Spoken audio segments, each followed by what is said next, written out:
है। कहते हैं कि पुत्र अपने माता पिता को स्वर्ग ले जाता है, लेकिन देवी भागवत की कथा कहती है कि बेटी अपने माता पिता को स्वर्ग नहीं, बेटी तो अपने माता पिता के लिए स्वर्ग नीचे धरती पर उतार देती है, धरती पर उतार देती है। ये हमारी बेटियों की महिमा।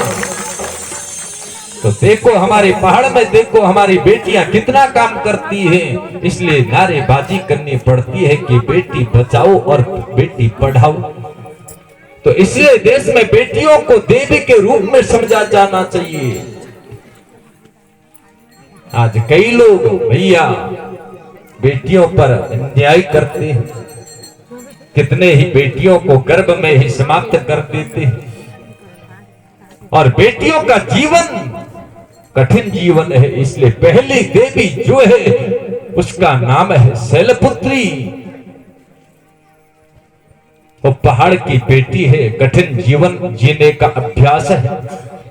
दूसरी बेटी, दूसरी देवी जो है उसका नाम क्या है? द्वितीयम ब्रह्मचारिणी। इसलिए हमारे देश की बेटियां ब्रह्मचारिणी है, ये विशेषता है इस देश की बेटियों की। ये किसी देश, ये किसी देवी की कथा नहीं। तुमने भैया बेटियों को, और कई लोग तो बेटियों को मां की कोख में ही काट काट करके फेंक देते हैं। गाय को गलियों में कूड़ा करकट खाने को छोड़ दिया और फिर कहते हो कि हम तो मां दुर्गा के भगत हैं, पुजारी हैं। दुर्गा शब्द का अर्थ होता है, दुर जो शब्द है वो उपसर्ग है, और मूल शब्द जो है वो गा है, और गा शब्द का अर्थ है गाय।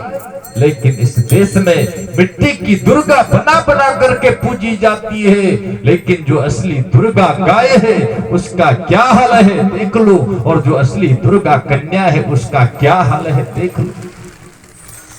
और फिर कहते हैं दुर्गा के पुजारी है। हमारे देश की बेटियों ने दिखाया है कि वो साधारण बेटी नहीं, वो साक्षात देवियां है।